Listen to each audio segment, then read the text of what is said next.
Здравствуйте, дорогие зрители! С вами на связи канал Ваш Человек. В этом видео мы покажем вам случай на рыбалке, который вызовет удивление и непонимание. Как-то раз, рыбача на речке, я увидел деда, который делал что-то непонятное с удочкой в траве. Я подошел к нему поинтересоваться, что случилось, и предложил помощь. Он сказал, что поймал ворону.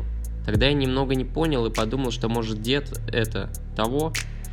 Но когда в траве я увидел реальную ворону, которая зацепилась за крючок, я был удивлен.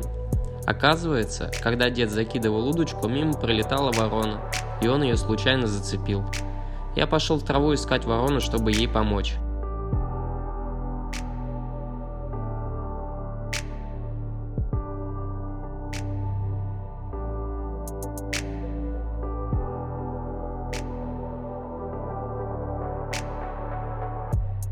Сначала я распутал леску в траве, которая запуталась ворона.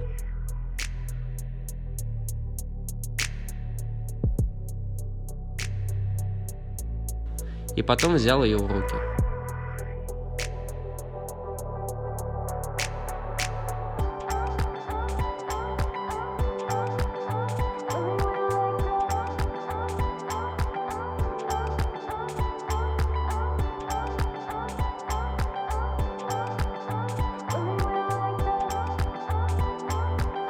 Потом я попытался вынуть крючок, но сделать этого не получилось, и пришлось взять ножик, чтобы его обрезать и аккуратно вытащить.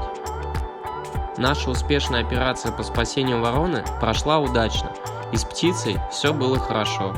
Мы засняли птицу и решили выпустить ее. Думаю, в этот раз она долетит, куда хотела, уже без происшествий. Вот такой вот необычный случай на рыбалке. А какие нестандартные ситуации бывали у вас? Пишите в комментариях. А на этом все, дорогие друзья. Ставьте лайк и подписывайтесь на канал. Здесь будет еще много всего интересного. Всего вам доброго и до свидания.